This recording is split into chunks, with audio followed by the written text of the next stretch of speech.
प्रिय दर्शकों नमस्कार। हमारे सनातन टीवी चैनल पर आपका स्वागत है। आज हम कुंभ मेले के बारे में चर्चा करेंगे। आपसे अनुरोध है कि आप हमारे चैनल को लाइक और सब्सक्राइब कर दीजिए। कुंभ मेला और विशेष रूप से महाकुंभ हिंदू धर्म और भारतीय संस्कृति का सबसे बड़ा और महत्वपूर्ण धार्मिक आयोजन है। यह न केवल धार्मिक उन्नति और पुण्य की प्राप्ति का अवसर है, बल्कि यह भारतीय समाज की सांस्कृतिक एकता, समरसता और आध्यात्मिकता का प्रतीक भी है। कुंभ मेला, जो भारतीय संस्कृति और धर्म का एक अद्वितीय और महत्वपूर्ण आयोजन है, हर 12 वर्षों में भारत के 4 प्रमुख स्थानों प्रयागराज, इलाहाबाद, हरिद्वार, उज्जैन और नासिक पर आयोजित होता है। यह मेला खासतौर पर हिंदू धर्म के अनुयायियों के लिए एक पवित्र अवसर होता है, जिसे वे धार्मिक उन्नति, मोक्ष और पुण्य की प्राप्ति का माध्यम मानते हैं। कुंभ मेले का आयोजन और इसका ऐतिहासिक एवं धार्मिक महत्व पौराणिक कथाओं, पुराणों और संस्कृति से गहरे जुड़ा हुआ है। कुंभ मेला की उत्पत्ति समुद्र मंथन की पौराणिक कथा से जुड़ी हुई है। इस कथा के अनुसार देवताओं और असुरों ने मिलकर समुद्र मंथन किया था, जिसका उद्देश्य अमृत प्राप्त करना था। समुद्र मंथन से अमृत का कलश निकला, लेकिन जब देवता और असुरों के बीच अमृत पर अधिकार को लेकर संघर्ष हुआ, तो अमृत के कलश को लेकर देवताओं और असुरों के बीच युद्ध हुआ। इस युद्ध के दौरान अमृत की कुछ बूंदें पृथ्वी पर गिरी। इन बूंदों को प्राप्त करने के लिए देवता और असुरों ने अपनी अपनी शक्ति का उपयोग किया, जिससे अमृत की बूंदें 4 स्थानों प्रयागराज, हरिद्वार, उज्जैन और नासिक में गिरी। यह 4 स्थान धार्मिक दृष्टि से अत्यंत पवित्र माने जाते हैं, और जहां यह बूंदें गिरी, वहां हर 12 वर्षों में कुंभ मेला आयोजित होता है। इस मंथन और इसके परिणाम स्वरूप पैदा हुई अमृत की बूंदों से जुड़ी इस कथा ने कुंभ मेले को भारतीय धर्म के एक अद्भुत और महत्वपूर्ण आयोजन के रूप में स्थापित किए। कुंभ मेला का आयोजन न केवल एक धार्मिक परंपरा का पालन होता है, बल्कि यह हिंदू धर्म के अनुयायियों के लिए एक श्रद्धा, आस्था और मोक्ष प्राप्ति का अवसर भी होता है। हर 12 वर्ष में होने वाला यह मेला करोड़ों श्रद्धालुओं को एक स्थान पर एकत्रित करता है, जहां वे पवित्र नदियों में स्नान करते हैं, ध्यान और साधना करते हैं और अपने पापों से मुक्ति प्राप्त करने के लिए धार्मिक अनुष्ठान करते हैं। इसे विशेष रूप से मोक्ष प्राप्ति का अवसर माना जाता है। हर 12 वर्ष में कुंभ मेला आयोजित होता है, लेकिन हर 144 वर्षों में एक महाकुंभ आयोजित होता है। महाकुंभ का आयोजन एक विशेष धार्मिक अवसर माना जाता है, और यह साधारण कुंभ मेले की तुलना में कहीं बड़ा और महत्वपूर्ण होता है। इस महाकुंभ में करोड़ों श्रद्धालु भाग लेते हैं, और यह आयोजन भारतीय धर्म, संस्कृति और एकता का प्रतीक बनता है।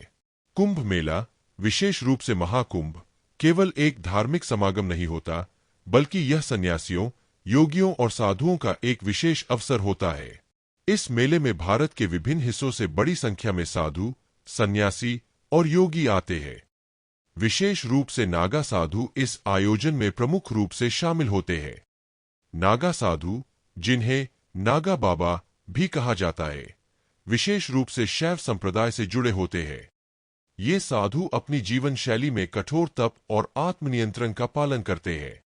वे अपने शरीर को नग्न रखते हैं और तपस्या, साधना और ध्यान के द्वारा आत्मा के उच्चतम स्तर तक पहुंचने का प्रयास करते हैं। नागा साधु बहुत ही कठोर जीवन जीते हैं, और उनके लिए सांसारिक मोह और इच्छाएं नष्ट करना सर्वोपरि होता है। वे अपने जीवन में किसी भी प्रकार के सांसारिक सुख और ऐश्वर्य से दूर रहते हैं। कुंभ मेला में नागा साधुओं की उपस्थिति का विशेष महत्व है। इन साधुओं के बिना कुंभ मेला अधूरा सा लगता है। नागा साधु हर कुंभ मेला और महाकुंभ में अपनी विशेष उपस्थिति दर्ज करते हैं, जहां वे धार्मिक अनुष्ठानों में भाग लेते हैं और साधना, ध्यान और अन्य क्रियाओं के माध्यम से आत्मिक उन्नति की ओर अग्रसर होते हैं। नागा साधु कुंभ मेले में विशेष रूप से गंगा स्नान करने के लिए आते हैं। यह स्नान उन्हें पुण्य और मोक्ष की प्राप्ति का माध्यम माना जाता है।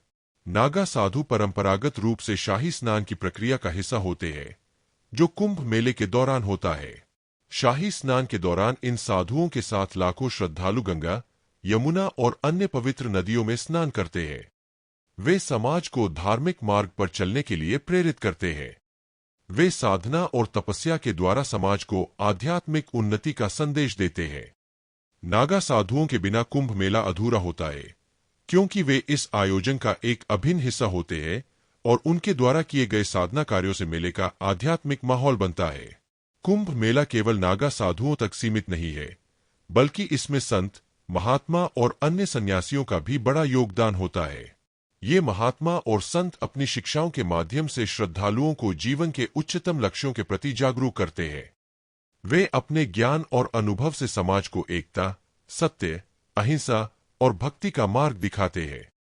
2025 में महाकुंभ का आयोजन प्रयागराज में 13 जनवरी 2025 से प्रारंभ हो चुका है, जो न केवल भारत बल्कि दुनिया भर के लाखों श्रद्धालुओं के लिए एक ऐतिहासिक और धार्मिक अवसर होगा।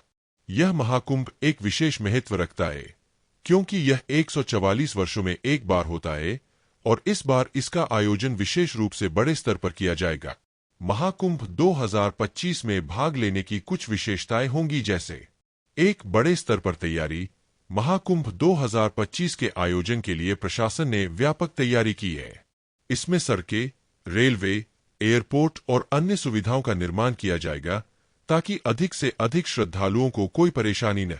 2. स्वच्छता और सुरक्षा। महाकुंभ के दौरान स्वच्छता और सुरक्षा के मामले में विशेष ध्यान दिया जाएगा। चिकित्सा सेवाओं, तंबुओं, खाने पीने की व्यवस्था और सुरक्षा के विशेष प्रबंध किए जाएंगे। 3. धार्मिक अनुष्ठान। महाकुंभ में विभिन्न धार्मिक अनुष्ठान, यज्ञ और साधनाओं का आयोजन किया जाएगा। साधु संतों, योगियों और महात्माओं द्वारा प्रवचन, ध्यान और अन्य आध्यात्मिक क्रियाएं भी की जाएंगी। 4. नागा साधुओं की उपस्थिति। महाकुंभ में विशेष रूप से नागा साधुओं की उपस्थिति होगी, जो शाही स्नान करेंगे और धार्मिक अनुष्ठान करेंगे। वे अपने अद्वितीय तरीकों से कुंभ मेले की धार्मिकता को और बढ़ाएंगे। 5. दुनिया भर से श्रद्धालु। महाकुंभ 2025 के आयोजन में दुनिया भर से श्रद्धालु भाग लेंगे। यह एक अंतर्राष्ट्रीय धार्मिक समागम होगा, जो भारतीय संस्कृति और आध्यात्मिकता को वैश्विक स्तर पर प्रस्तुत करेगा। हम आशा करते हैं कि आपको ये जानकारियां अच्छी लगी होंगी। यदि हाँ, तो कृपया इस वीडियो को लाइक, कमेंट और चैनल को सब्सक्राइब कर दीजिएगा। धन्यवाद।